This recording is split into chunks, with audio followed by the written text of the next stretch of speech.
that's already around for many years, and that it's high time that we also draw attention to it in the European Parliament. We shall do it a bit different from other events in the sense that you see that I'm here on my own in front of you, but that's because we have two videos to show you. One is my colleague, Anna Gomes, from the SND, and also a member of the Bureau of the Intergroup. And she has been working on this from in Parliament before. And also she is very much engaged still this very moment, both with the position of Roelie Post herself, but also with the subject of today, the dark side of adoption. She couldn't be here at this moment. She hopes to be here still later during the event, but she will explain that herself in a video message. And then, without any break, we continue with the screening of the Netflix episode, The Dark Side of Adoption. So I will not interrupt it, I will just sit with you. The screen will come here, and you can see first the video by Anna, and then the Netflix video. I think I leave it at this for now, and then we'll all be back up here after the video.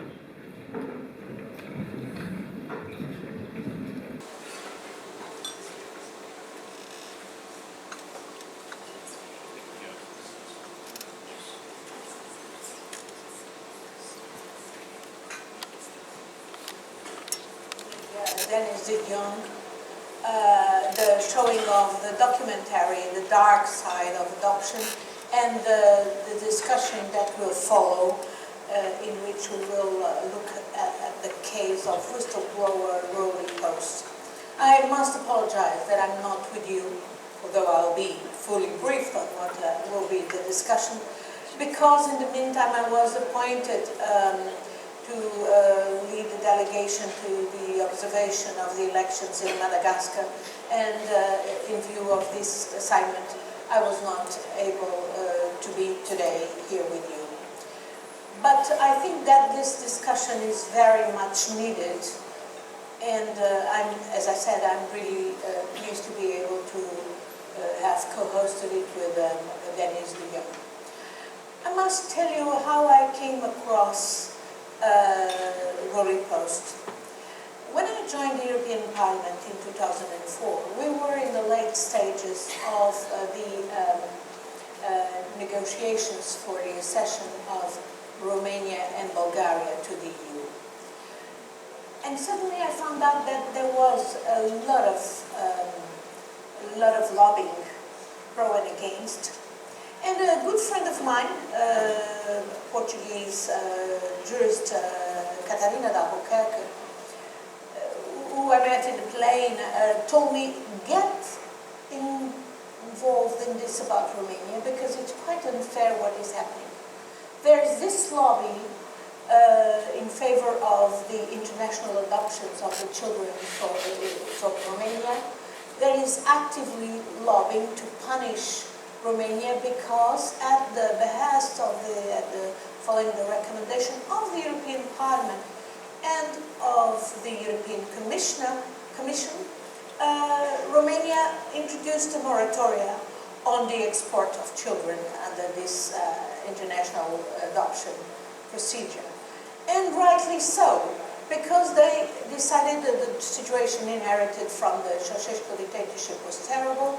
Romania had decided to embark in a program to really change the treatment of institutionalized children, namely favoring a national adoption, families that would adopt the children instead of putting them in institutions, because of course putting them in institutions was the first step to indeed ensure that then they would go in a system to export them, because a lot of people, corrupt people, would benefit from this export. And Catarina was one of the experts appointed by the Commission to assist the government of Romania in these basic changes. And indeed, things had changed dramatically. And she encouraged me to go there and see. And that's exactly what I did. Especially, I did even follow concrete cases of children. There was intense lobbying by Israeli adoption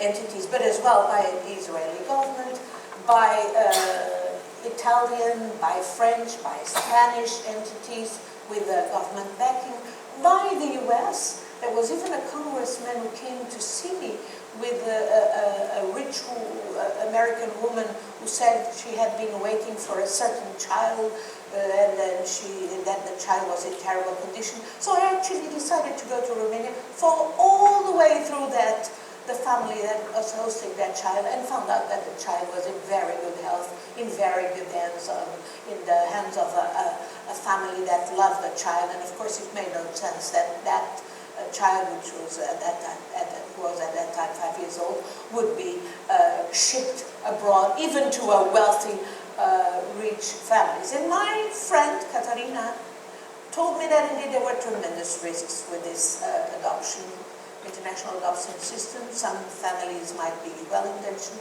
There were tremendous cases of fallout of families against the children that were indeed exported for sexual exploitation and other nastier purposes, including traffic of organs.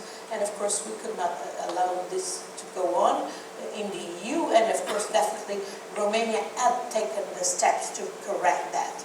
And it was really quite remarkable what Romania had achieved, and it was quite unfair that some lobbies, and there was a very active French lobby linked to a certain private group here in the European Parliament, making that as a sort of a conditionality for Romania to enter the EU, dropping that moratorium on the international adoption Hague Convention. So this was the context in which I came across Roelie Post, because Roelie Post was the officer in DG NIR who was in charge of the program to indeed assist the Romanian government in addressing the situation of Romanian children and institutionalized children in particular. And it was really remarkable what I heard from the work of Roelie Post.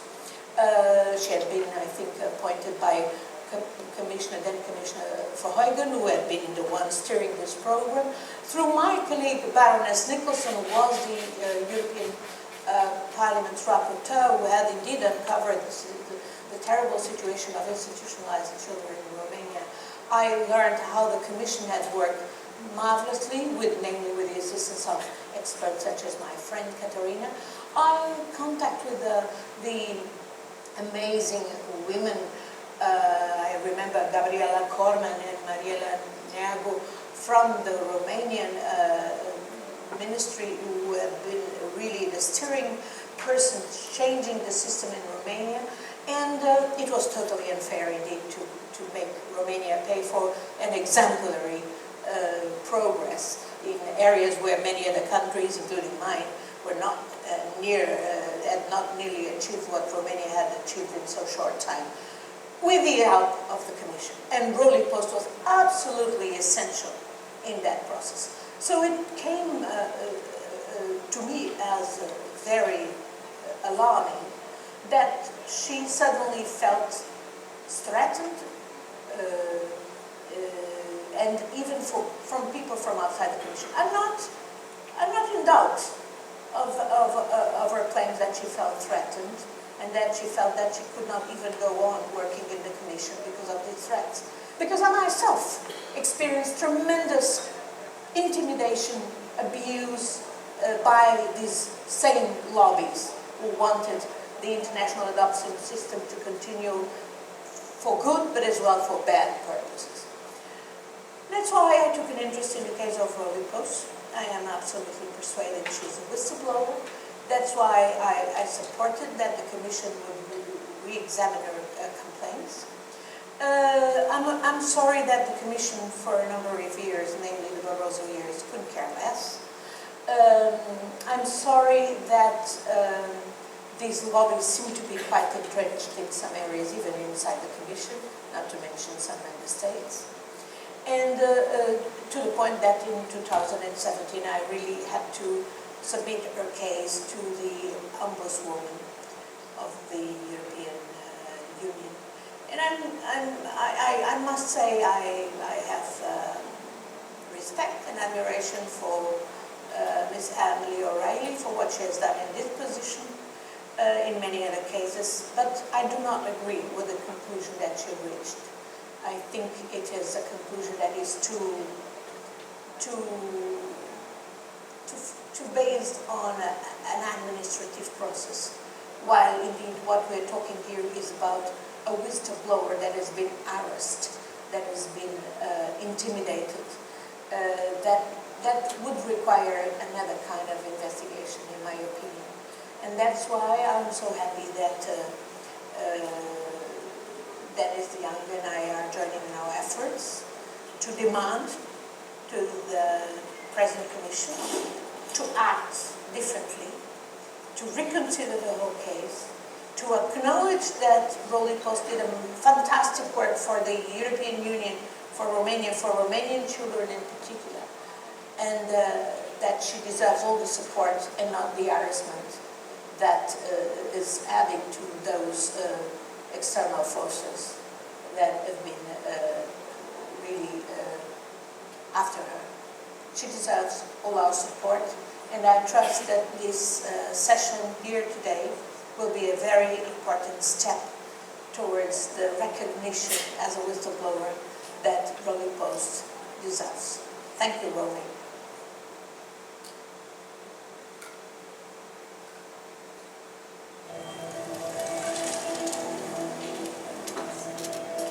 We live in a black market world. With the right money, you can buy anything. Drugs, exotic animals, sex, and even human body parts, all sold by vast criminal networks. One of the most sinister trafficking rings in the world exploits dreams of a better life, involves widespread deception, and turns children into commodities. We've walked into a trafficking house. International adoption is widely seen as a morally justified way of helping the poor children of the world. Sorry. But there's a criminal underbelly feeding on this drive to do good that makes everyone it sucks in a victim. You can call it conspiracy, you can also call it organized crime. From desperate families in America who pay tens of thousands in adoption fees, I truly have felt God leading us in the adoption path. to families in developing countries who are conned into giving up their children.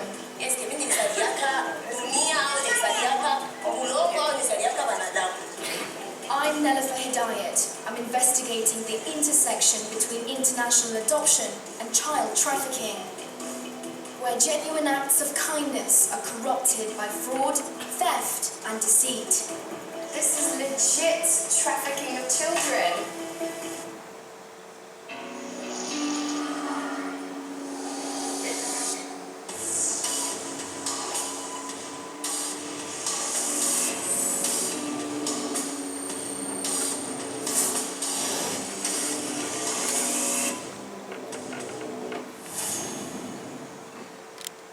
Aching for their children, who they'll never see again, and there are others creaming the system.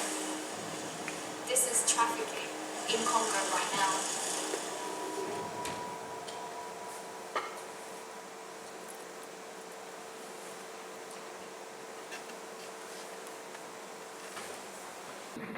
Yes, there is quite a bit of silence. It's such an impressive documentary, and then we can switch to talking about it ourselves, but that's, as far as I'm concerned, just as impressive.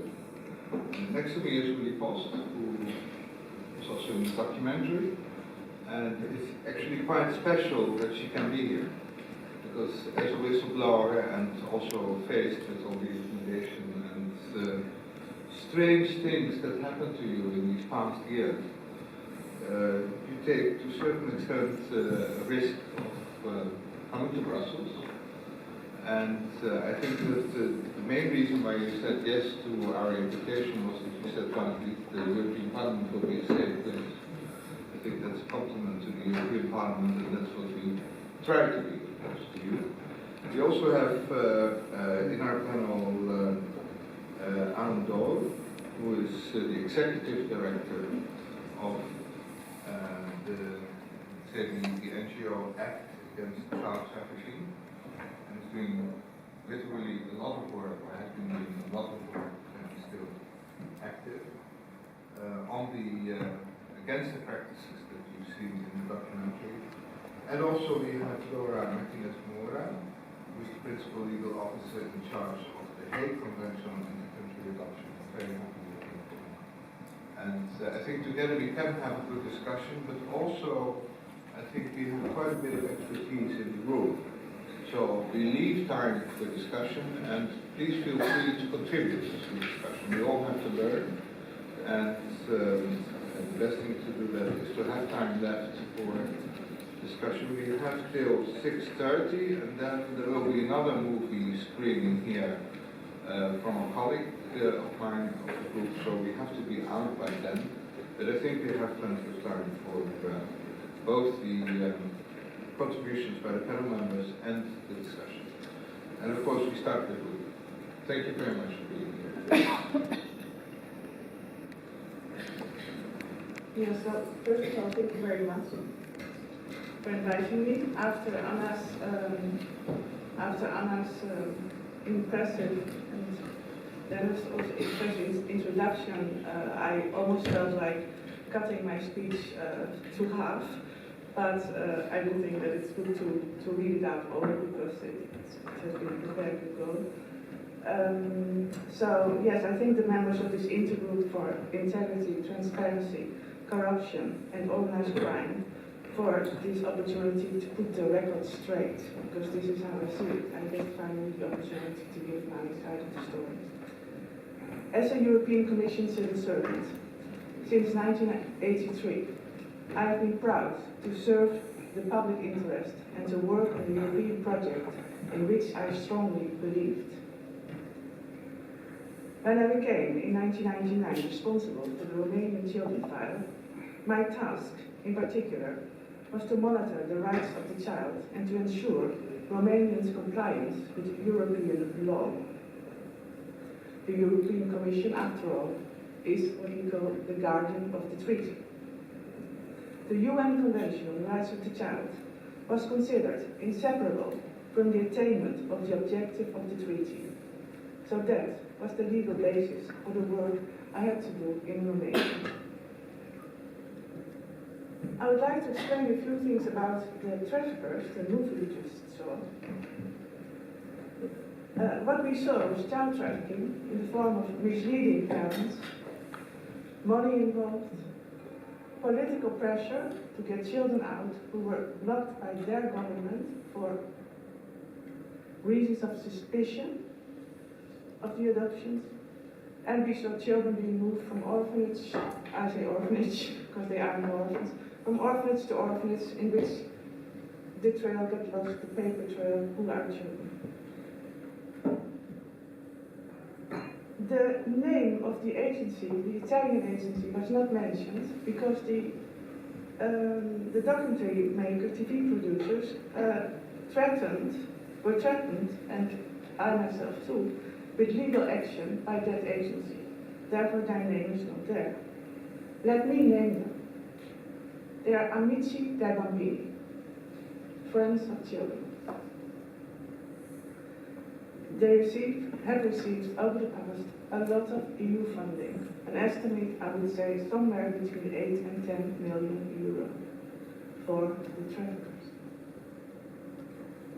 What we saw were adoptions from Congo, a country without a good adoption law, a country which has not yet ratified the Hague Adoption Convention. So, the usual solution would be to advise Congo to ratify the Hague Adoption Convention, right?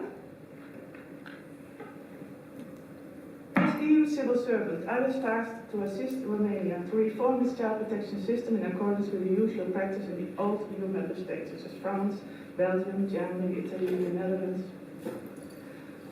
But what had happened in Romania?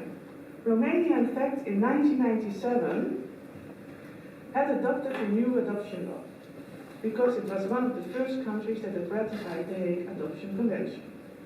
And this Romania became the first country that would implement this convention and would thus have ethical adoptions, no trafficking, etc. Everybody was applauding that fact, including the European institutions. But within 3 years, the number of intercountry adoptions skyrocketed from 500 to 3,000 per year. What we were witnessing was essentially the same as we just saw in Congo, where families were losing their children. In Romania, intercountry adoption under the Hague rules were made a child protection measure as part of the normal child protection.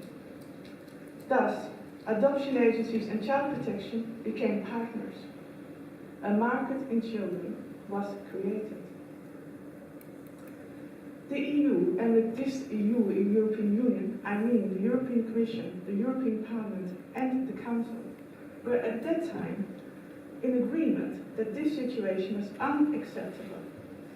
And Diana Gomes also referred to this situation at the time. A breach of European values.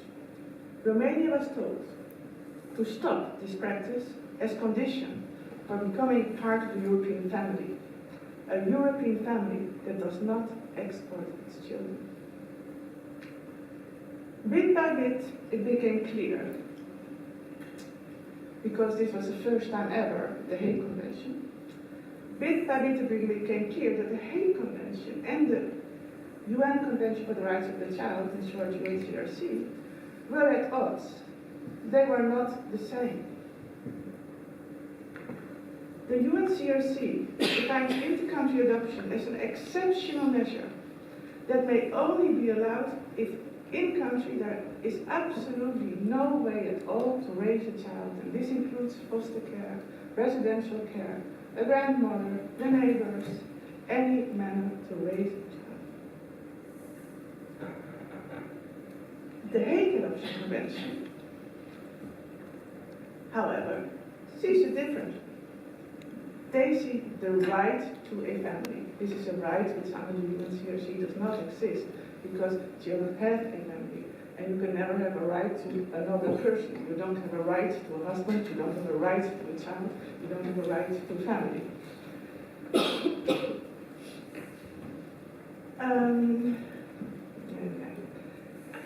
And so the Hague Convention also wants permanency and sees therefore foster care and residential care as temporary measures that shouldn't last so long, one needs permanency.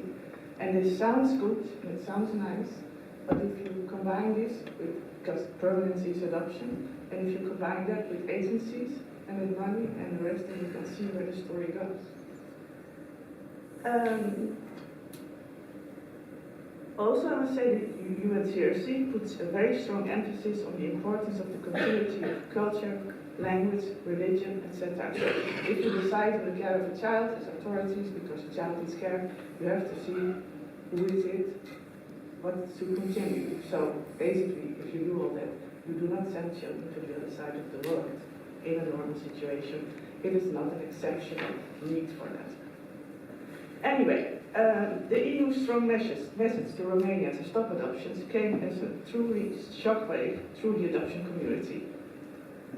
What should have been a good program, Romania under the Hague Convention, had become a disaster. This is where a very strong lobby stood up, and the European Commission, being me, because all this ended on my desk to make a draft reply, got bombarded by letters, petitions, calls, and demonstrations, anything, just like we saw in the movie. And it was very clear this was a very well orchestrated campaign. Then the French adoptive parents were writing, then the Spanish, then the Italians, and then the Germans came. So this pressure was was huge, and also Romania got the same pressure with the authorities. So in 2002, long story short, the European Commission set up the independent panel where Gomes referred to, where my friend Katarina was part of. These were family law experts from the member states, and they advised Romania, and they came to the conclusion that intercountry adoption can only be a last resort and not part of normal child protection, because in the European Union you have to respect the achievements, human rights, social rights. So member states have an obligation to child protection and social protection in place. There is no need to send children somewhere else. There is care. So that was a very, very clear opinion, and Romania has then changed their laws, and they no longer allowed adoptions by non-related persons abroad, that is. Well, I skip a part in the lobby because Mrs. Gomes already has talked about it, but long story short, this policy in Romania was successful, but in 2005 the European Commission, just like the Dutch government, Belgian government, it changed every 5 years in the Parliament, and in 2005 I was then removed from my job. It was a very chaotic years where I basically wasn't working, I was sitting at home, didn't know what to do. I then published a book, Romania for Export Only. The European Commission tried to force me into invalidity on psychiatric grounds, on which I blew the whistle to the Commissioner for Human Resources. Then the Secretary General, this is the highest official in the European Commission, told me that it would be better I would work against this adoption lobby from outside the European Commission, and to see how the situation would be in 5 years with the next Commission. And this is how I then got seconded to this NGO Against Child Trafficking. And this, in my view, showed already that there was something totally wrong, that normal procedures were not used, that the Secretary General, the highest official, did not feel at ease to counter the adoption lobby in-house. But instead, she used her discretionary powers to succumb the civil servant, me, to an NGO, especially set up for that secondment. So here we have a civil servant and an ambtenaar working for an NGO, serving who? Well, in my case, I've always said to myself, I still serve the public interest and the citizens, so not much changed, but there came later a loyalty conflict, because we found out that the European Commission, part of the European Commission, became part of the lobby and became putting political influence in changing regulations, in giving money to adoption agencies, and etc.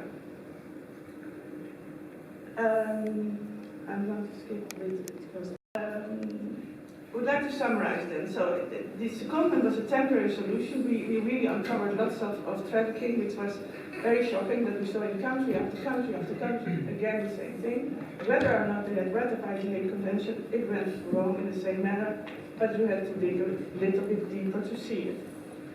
So in 2014 I went back to the European Commission because my secondment contract had ended, and like it happens with whistleblowers, people who step out to say an uncomfortable truth, I was not welcome back. I was harassed. I was humiliated. I tried to find an internal solution. I tried to speak to the hierarchy. I walked in every day again. But after a while, there was no other way than to decide that in my own interest, for my own health, I should no longer walk into that office and find a solution. So I left Brussels, I left the office, I left my house, I left everything, and wrote an internal whistleblower letter. There was no reply. Then I wrote a whistleblower letter to the President of the European Parliament in accordance with the procedures. I went myself with Arun Dohle. He drove me to Brussels. It was February 2016. We had a 2.5-hour talk with the legal advisor of the President. He promised us a reply, but after many mails and phone calls, alas, nothing. So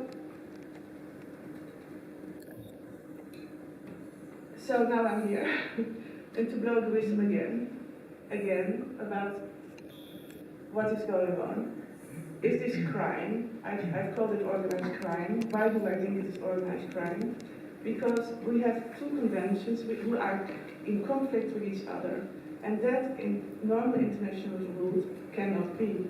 In fact, the independent panel, the legal experts whom I said, listen, it seems not to be the same. The adoption agencies are saying it is like that, and the others are saying that. And this panel just said, oh no, that cannot be. We only have one right of the child, and that is it. But since I was pushed out, and since X started monitoring, we actually saw in 2004. So the legal basis. Now this may sound simple, but it is. I mean, let me say it anyway. It is a list, and you write down what are the laws and which laws are for all the countries in Europe. The acquis list, acquis communautaire. The acquis list had the UN Convention on the Rights of the Child. In 2004, in the middle of the negotiation with Romania, all this pressure, all of a sudden, in the European Commission, I see that the UNCRC is no longer on the list and has been replaced with the Hague Adoption Convention. As if, first of all, wrong. Second, as if the world is only about adoption for children, because the UNCRC is about all children's rights. I saw that. I talked to colleagues. What do you think? I wrote a note for the pilot, as you do as a civil servant, and the Director General of the engineer wrote a letter to the Director General of the Legal Service saying, can we please have child rights back? And after 3 weeks, indeed, there came the reply, oh yes, of course, sorry, we didn't know, it was part, that it was related and part of the treaty. We, the legal service, we did not know. Okay. Perhaps that can happen. However, in 2012-13, Arun Dohle, in the Office of Act, says to me one day, he said, I have a feeling that the Commission has forgotten again about the UNCRC. And is applying the Hague Convention.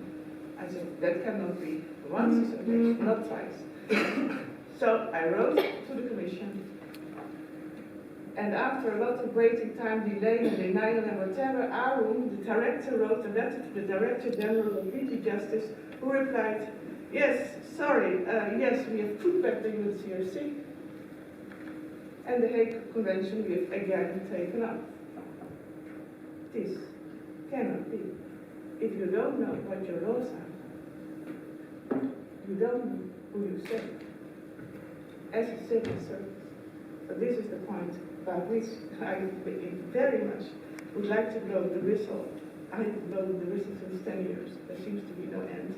In fact, I already have blown the whistle on this fact in 2008 with the request of the Dutch Ministry of Justice. I drafted an article in the prevail text of the Hague Convention, in which I explained most of this already. At that time, I didn't know that for the second time they would try to get the Hague to replace the UNCRC. So, to conclude,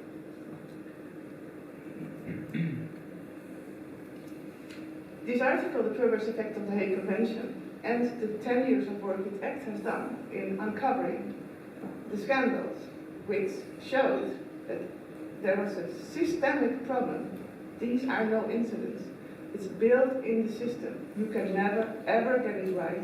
If you want to connect rich countries with poor countries, money involved, private agents, children who change their identities, no follow-up, there's no way to get that right. Trust me. I tried to find a way to do it in the right way in Romania. Nobody could find a way. So, I think it's, so in the meantime, in 2016, in the Netherlands, an independent multidisciplinary council on criminal justice and youth protection has come with a surprising advice. It advised the Dutch government to stop intercountry adoption and to replace it with helping children where they are. And to start with immediately, to start and stop, it sounds like a contradiction, to stop immediately with adopting children from EU member states, because this is actually breaking the rule. This should not be these countries must be able to look after their children.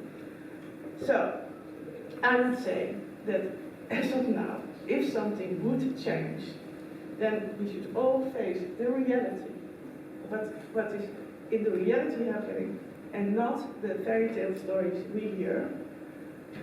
There's a need to stop the impunity, so that agencies like Amici di Bambini, who here are trafficking children in Congo, but who were also in the middle of the whole horrible lobby in the European Commission and the European Parliament, and this created the conditions that meant that I could no longer work. There needs to be an investigation of all these cases. We have to respect children's rights the way they are and not create different interpretations in order to serve a market in children. And in my opinion, that should be at least the European agenda. Anna, thank you for my kind words. Thank you. I hope it was sort of clear, but questions I can hear it after the next speeches. Thank you. Let's give you a round of applause.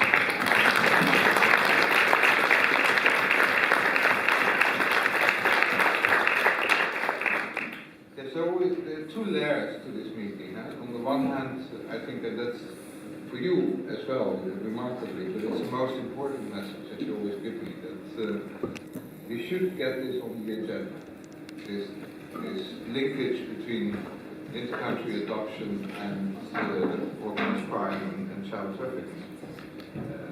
Towards the end of the meeting, we should also try to formulate a few conclusions, I think, where we can give follow-up action to that. That's the one layer.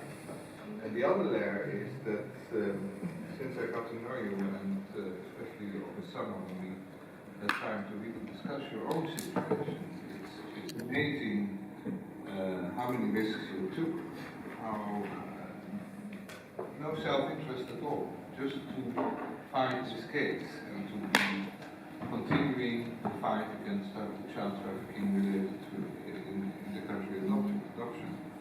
And then at the same time you see a commission, and of course for me it's very difficult to see from the outside how far there is corruption inside the commission. It's always difficult. We have endless discussions with the commission on integrity policies. That's also part of the remit of the intergroup. But what I did try at least is to say, well, here you have a very brave woman, and you can apply all your little bureaucratic rules all the time, and maybe there, that's what the Ombudsman says, you follow the rules, but this is about more than rules. This is about a human being. And the other thing you do is dismiss the person concerned, deprive her of her benefits, and just tries to isolate her. And I think as European Parliament, we cannot allow whistleblowers to be isolated after all the efforts they've done. I've tried to do it informally. I've decided today to also go public with this, that none of the people that I approached informally for a human solution to the client of Roelie Post as a person was given any follow-up. Frans Timmermans, who is very high up about protecting whistleblowers, and I sent him a personal message. I said, can you please do something to set aside rules and just try to find a human solution for Roelie Post. Give her recognition in that sense. And the usual reply I got back was, well, I vaguely know about the case. Well, that's ridiculous, because the case is in the media all the time, and he as a Dutchman reads the Dutch media and has been in the Dutch media time and again. So that's ridiculous. But secondly, he said, unfortunately it's not my competence. It's my colleague, Hedayat, who we shall see in the Budget Control Committee, and we shall continue to see this. But I've come to the conclusion that nobody in the Commission is actually willing to find an informal solution, and they refer to the complaint that you have submitted against your dismissal, but to the formal procedure. And even the European Ombudsman, whom you also said it in your video, whom definitely value enormously in other cases. In this case, she says, well, come back when the complaint is there, I might play a role there.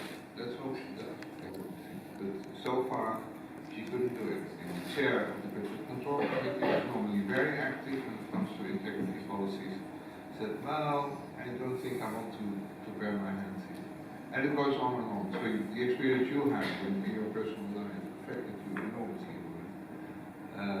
I also have on a more distant level that you see all the doors closing.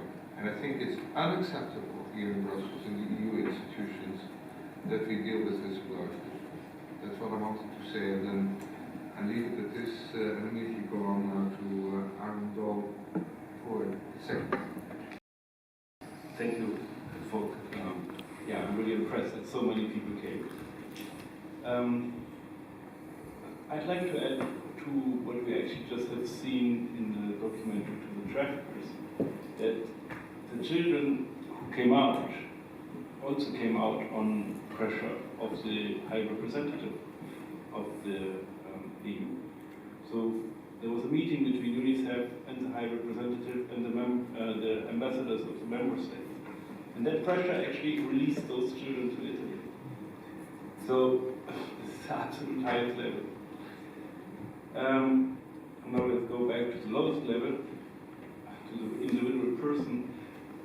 I was adopted in 1973 from India to Germany.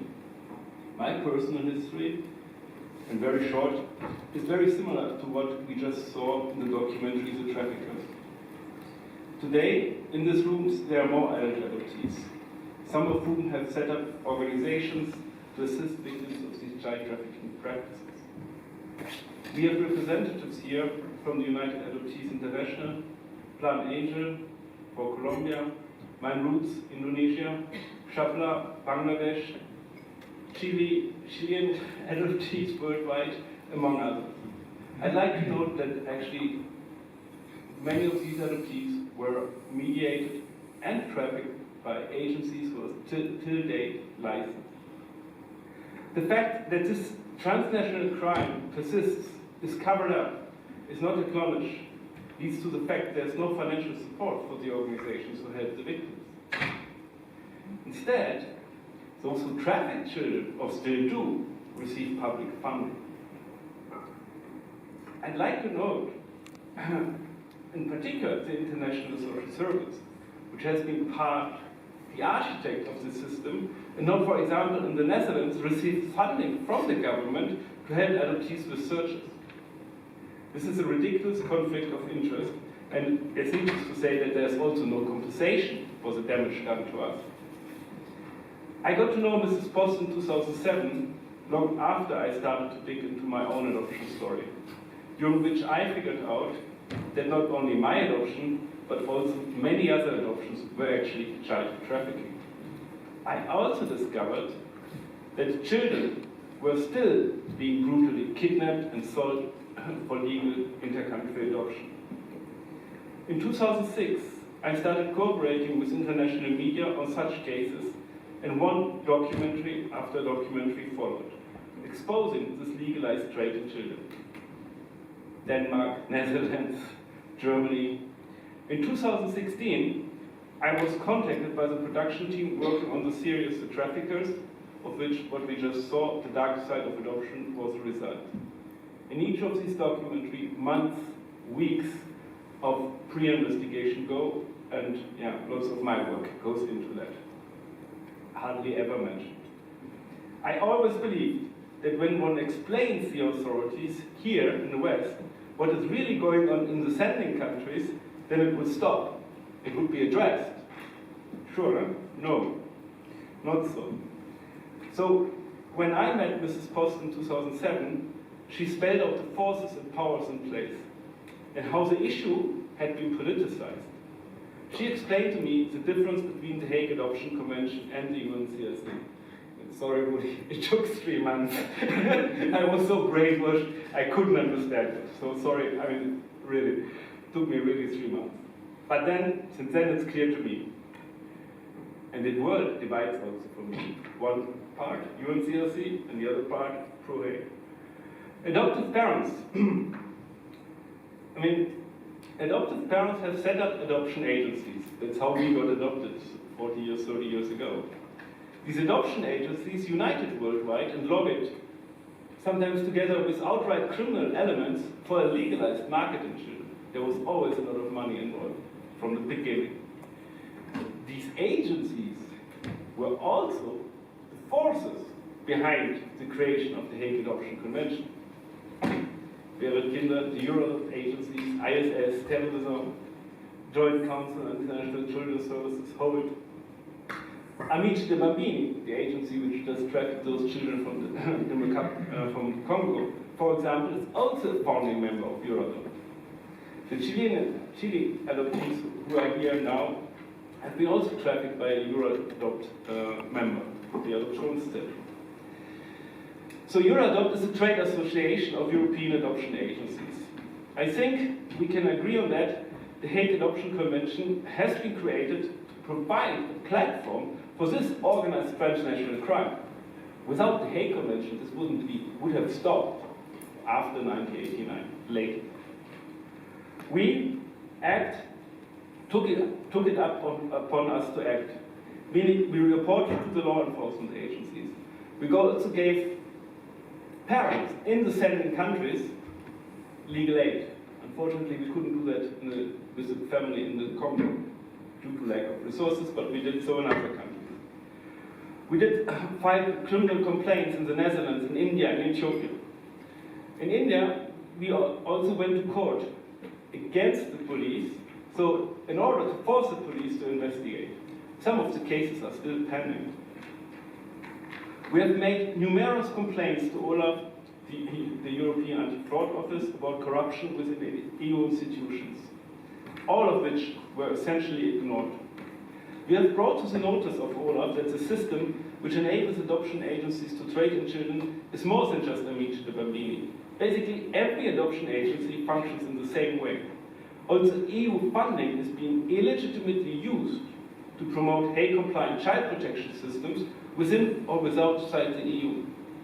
If the Hague is not a legal basis, then how can the EU fund, for example, organizations like UNICEF who promote the Hague Adoption Convention if there is a conflict?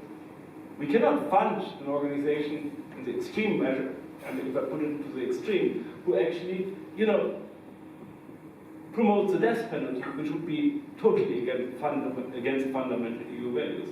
But with children's rights, we apparently go the US way, because the Hague Adoption Convention is the US way, because the US has not ratified the UNCRC. Well, all our complaints so were just not investigated. Also not my complaint, first I made a complaint to the European Commission, then to Olaf, about the EU funding to Amici Bambini. So the investigation was refused, and so act took Olaf finally to the court for failing to open an investigation, seeking a direction to open an investigation. Yeah, that's the European Court. It turned out that Olaf is not really independent, it is the European Commission itself. Yeah. So that strange organization act, which was set up by the European Commission to park Roelie Post, is now taking the European Commission to court. Oh yeah. Coming back to the Hague Convention and the UNCRC. Till today, I find it incredibly shocking that the European Commission not once but twice replaced the universally binding UN Convention with the private law Hague Adoption Convention. I mean, for me, this is the ultimate form of corruption. Just, the United Nations Commission just deleted this. Well, I've made a compilation of some video clips. It's part of a not yet broadcast documentary, and it was filmed 4 years ago.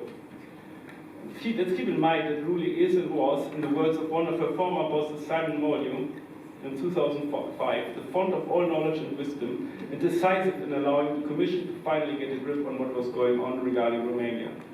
And that her career and life has been destroyed since then, mind by the way. In that video clip, which hopefully works, you will see first the Romanian President Basescu, I think you can see that on the professor all the time, coming with a very firm, stop, I will explain first. Firm statement not to reopen intercountry adoption while under heavy pressure. When visiting President Barroso, he became under heavy pressure to open Romania.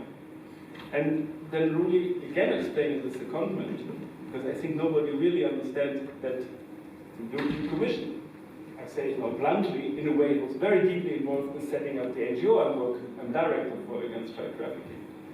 And then you see the then designated Commissioner for Enlargement, Roelie Post, talking about the UNCRC. And finally, but not last, the Commission's Child Rights Coordinator, Margaret Tuch, who also, okay, I mean, we try with it.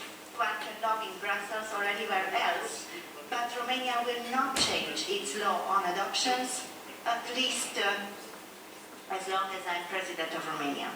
Catherine Day, she said there was another option, and that was working for an NGO. And so I kind of jokingly said, well, I guess then I have to set up my own NGO. If Romania had to close down because of child trafficking in the adoption system, there are similar circumstances in Bulgaria, Montenegro, other countries. And these are countries that Sweden, my country, still are adopting children from. Acquis communautaire, a French term that summarises the rights, procedures and obligations in EU laws, treaties, intergovernmental decisions and judgments from the Court of Justice. Countries wishing to join the EU must accept the acquis and make EU law part of their own national laws. My view is that there is no reason to delete the UN Convention of the Rights of Children from the list of the acquis, because this is such an important point.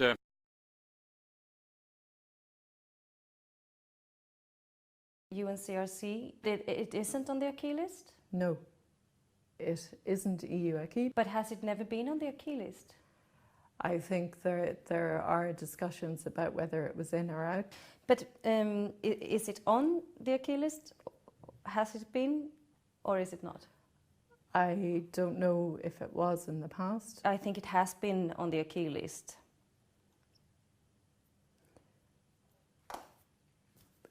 You could say it's on. Was the Hague Convention ever put on the acquis list? It was put in this document, which is a compilation of EU legislation and policy documents. It was put in there, and it has been taken out. Who put it in? I put it in. By mistake. By mistake? By mistake, yeah.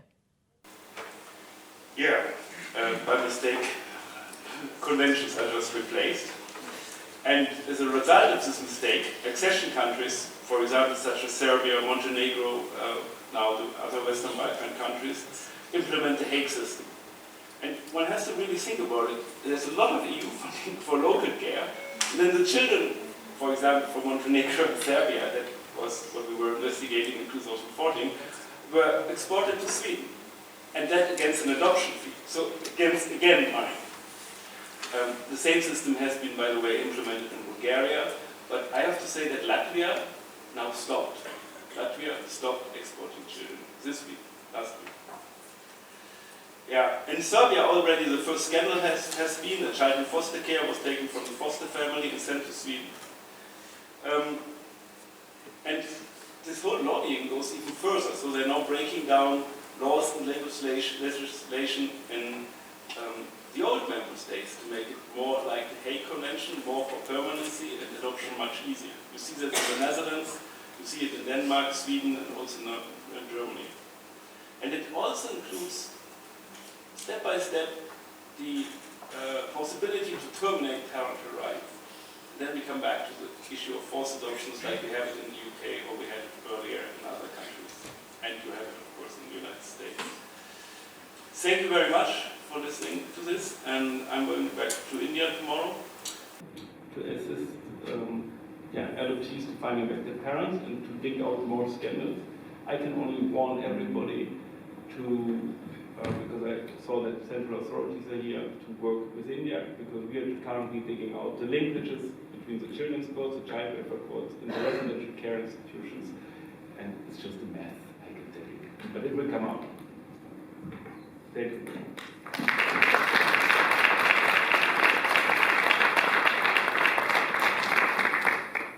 Thank you you very much, Arun. And I didn't want to interrupt you because you added very up-to-date and important information. But we are a bit getting tight in time. Nora Martinez-Mora, you are inside of the Hague Convention. I'm sure that you also want to react to this. Thank you very much. Thank you as well for inviting the Permanent Bureau to participate in this event. And thank you as well to Roelie and to Arun to share your very difficult and painful experiences. I think that's important. And I'm not here to say one side or the other side or to make a dualist. I think we have, I think many of you, there's things that we do agree, there's things that I have a different or a slight different point of view. I had taken some notes, but I think I'm just going to pinpoint some of them. The first thing that came to my mind is here is seen, the 93 Hague Convention is seen as promoting adoptions, intercountry adoptions. If you put me in the same seminar in the USA, the 93 Hague Convention will be seen as banning adoption. Interesting. The other thing, we are also looking at intercountry adoption. But should we also look, at least in Spanish, at what happens at domestic adoption level? Is this an issue of inter-country adoption or is it an issue of adoption? Because there have been abuses at national and domestic levels in many countries. And let me go a bit more further. Is this an issue because there is money, and the problem in adoption is because there is money involved? If it was like the other maybe child protection measures, like foster care, where is less money involved, we will have less problems. But if we look, one of the biggest problems that we are seeing is that there is a lot of money going into institutions. And one thing that is clearly, and I have seen with many studies, is that the institutionalization of children, even if it's with all guarantees, is the worst thing that we can do to a child. Therefore, what do we have? We have the principle of subsidiarity, what the 93 Hague Convention is. And let me see, CRC 93 Hague Convention, my point of view, so I have a different point of view, I respect your point of view, is that the 93 Hague Convention was there to develop the standards set in the CRC. It is not to overrule or to overturn. When what we have to look here is to a suitable manner to take care of children. What is suitable? That's the important thing. Then we have to look at, we know that the most important is family. And I think that we will agree we need to support birth families. This is where we have to put the money and the funds. Birth families. We need to support them, we need to work with them. Say birth families, if they live with them. Differentiate from adoption, family is fine. We need to work with them. This is sometimes difficult because it is being much easier to raise funds for child institutions and building institutions than to support families. And we have to work with them. That's very important. We also need to find solutions in the country. Because if you ask any of us, if something happened to our children or something, what do we want for them? We want a solution in the country. And as well, it is true that if we look at equal permanency, for some permanency is also important. So there it's an issue of not black and white, but it's an issue as well to see case by case what is the situation of a person, of a particular child, what is best for them. Some other things that I wanted to say, I do agree that there shouldn't be any political pressure on intercountry adoptions. That's really a problem. I want to emphasize that the 93 Hague Convention was drafted because there were abuses, many abuses. And it was drafted in order to prevent, by establishing some standards, prevent in an indirect way problems in intercountry adoption. But there's also something very important that we are seeing now more and more, is that it's not only about prevention, but it's also about addressing the problems that have happened. And I think many of the countries here in Europe are really facing that. How do we address? There's something I have a different point of view. If the 93 Hague Convention wasn't there, I do wonder if we will have more cases like Congo. More countries like Congo. Many of the things that we saw there is no consent for. We didn't, the parents didn't know what they were signing for. There is this middleman looking for children. There's no professional matching. There was the adoption accredited body is not really clear how all these things are done. So it really shows that many of the minimum guarantees were not respected, and that made a problem. Also, if you look at the 93 Hague Convention, 2014, 45,000 inter-country adoptions. 2016, 11,000 inter-country adoptions. Numbers have gone down for two reasons. One, because many countries have closed because of abuses. I'm going to start. Many foreign countries, we can see Guatemala, we can see others have closed inter-country adoption because of abuses.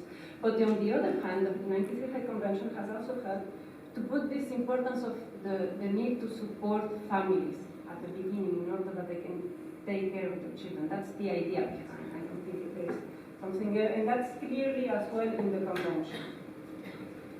Then something as well that we saw that is problematic is money in inter-country adoption.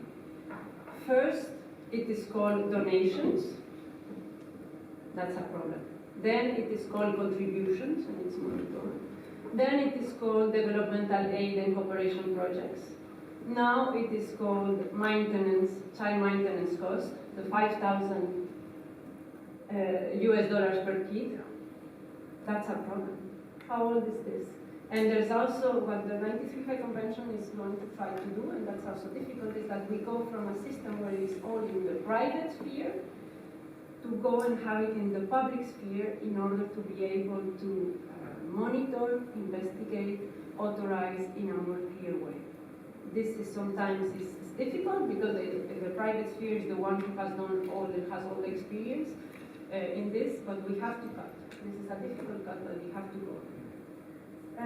There's many other things that I could say, but I think the most important here is, again, to see how we can help and how countries can, by themselves, improve the child protection system in the country in order that the solution is in the country, within the family, and that the children do not need to have any type of adoption or other child protection measure. I think that's also very important and what we should try to go into. I believe there a couple of minutes of discussion. Can I please say about what you said? Yes. Yes, we'll have a discussion later. Yeah, me too, but I think Martina Anderson probably also wants to speak because she's very much involved in children's rights. You want to react to what has just been said, right? So if you start first, but I would like to give the floor also to Martina. Yeah. Can I start? Yeah. Oh, great. Then what's your And please speak in the microphone because it's okay. So I'm the founder of Plan Angel.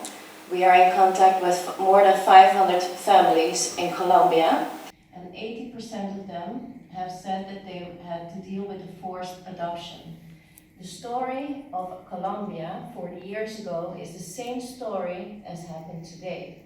So I think it would be really wise that Martinez-Mora would sit down with me and maybe we have a talk about how it goes in practical.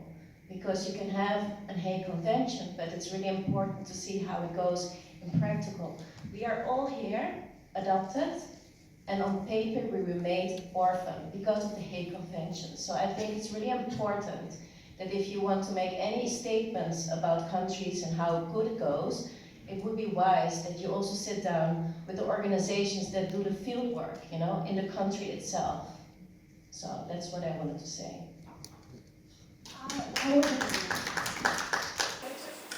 To add something, because I went to Colombia with the support of Plan Angel and I made a photographic project about the first mothers. So I brought you a gift, Mrs. Martinez, so that you can see those mothers. I included 2 mothers who were ripped off their children under the Hague Convention, so you cannot say anymore that's something of the past. It's still happening today, and I brought that to you so you can think about really good what you want to do in the future. Thank you. And I think that what would be interesting for me to understand is, maybe you can later react to that, is this a use of the Hague Convention or are these the rules of the Hague Convention? That I think is something that we should also make very clear. Martinez. First of all, I want to thank Dennis and Anna for bringing all of you here and facilitating this opportunity for not just the video, but also the panel. And I'm aware that there's a lot of you around me with experience and knowledge that I personally don't have. But I just want to pick up on the point that you mentioned that this was 40 years ago. In some places in Ireland, it dates back longer than that. And it strikes me that we have got a commission who have got commissioners from all over Europe that have got a legacy problem that their country has not dealt with.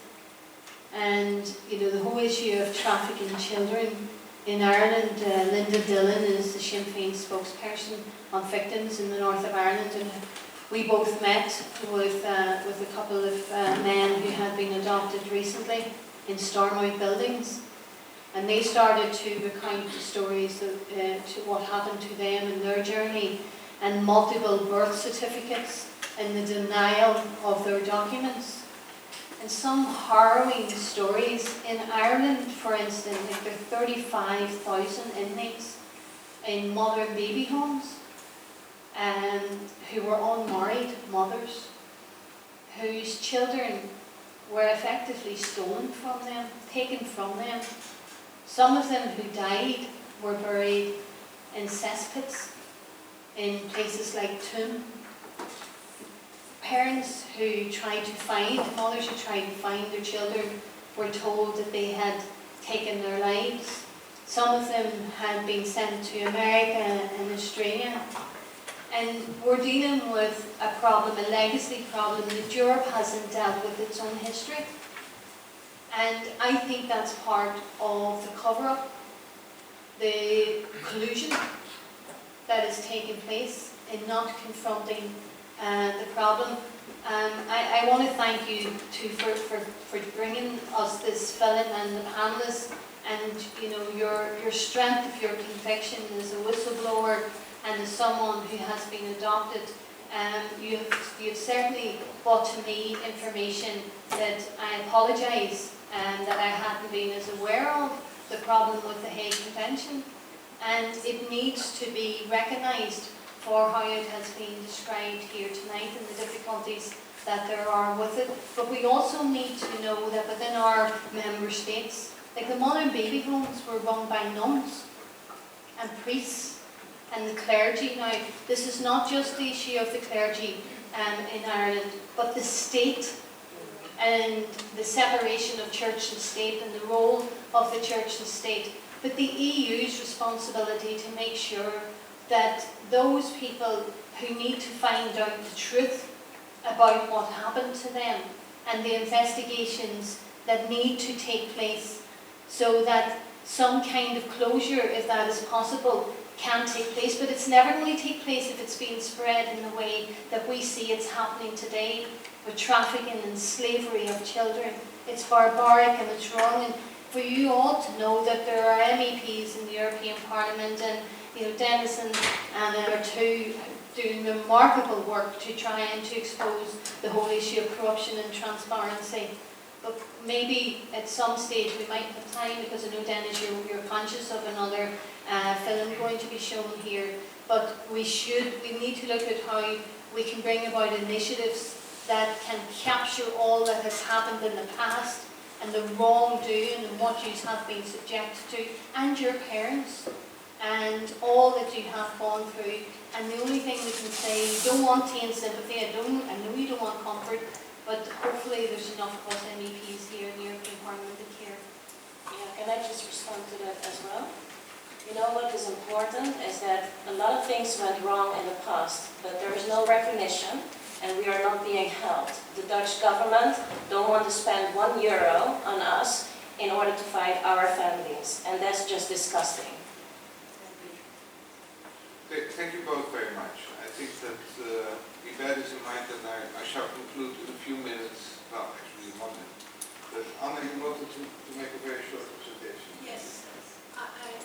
I was not supposed to be able to come, but I could, and I'm very pleased that you all are here and have been exposed to the information, relevant information that Roelie and Arun have been compiling. And I can only say that I felt the lobby that is misusing the Hague Convention. I'm absolutely persuaded that the Hague Convention was made with good intentions, but the fact is that it's been misused in the most perverse way. And we cannot continue to be in the night. So I'm really grateful that, because Dennis and I thought that we had to support Roelie as a whistleblower. We brought this meeting here together, but we need to, as Martina has just said, to take stock from today.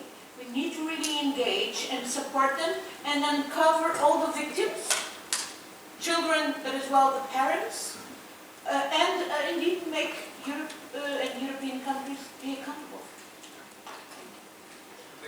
Thank you very much.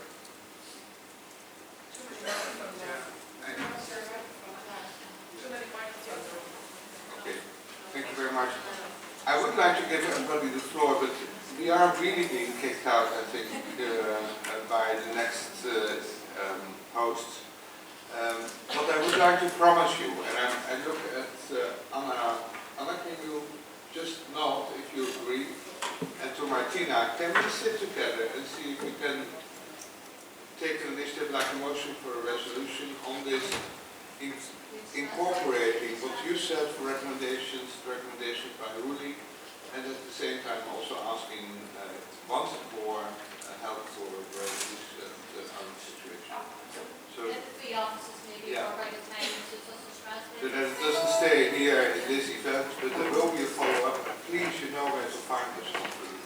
Any type of recommendation you may have, whether Europol should be more active, enforcement should be more active, more funding for your organization. I'm reading about, I want to know more about why the Dutch government want to give you any funding for such a cause. Development aid, and the last word I want to give to you, because you said you wanted to react quickly, and I think it's very great, and also good to clarify that.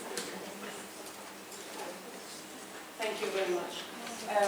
Thank you as well for your audio comments. We want to take all that very seriously, and for me what would be interesting is to know specifically the articles and the provisions that you say do not follow or do not are contrary to the CRC, where you say that there is the right to adopt or something like that. All these things. Want to see specifically where we see it. It would be interesting, I think, to know, and I think we have to take into consideration that the 93 is not there to promote and to do all this trafficking or anything.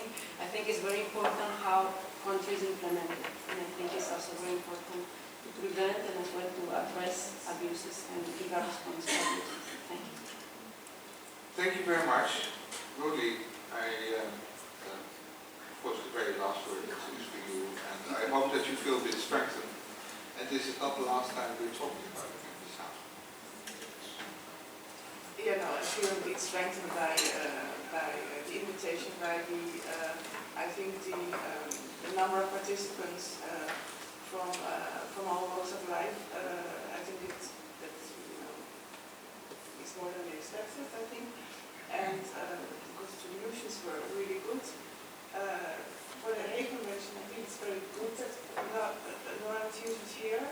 I think it's also good we have this discussion, because what has failed to now is, this is not a problem, because you are looking here for your job, and I'm sitting for my job, but the system, if it doesn't want to go totally down, perhaps it should stop anyway, but it should acknowledge what's happened, and therefore the Hague Convention could be the right place where you invite all the parties, but that means including adoptees, including Against Child Trafficking, or a seat at the table and to talk at the conference. Because up till now, ACT was refused because you are not an international organization, or that depends on the criteria, you're kind of working everywhere, and we're on the cloud, so how international can you be? But adoptees should be, last time they were there for half a day or something. You have to open up to reality, stop impunity.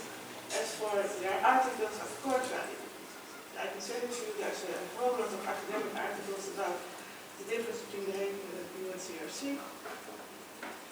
Debate, talk, listen, connect, solve it, and it's going to cost money somewhere. Thank you all very much.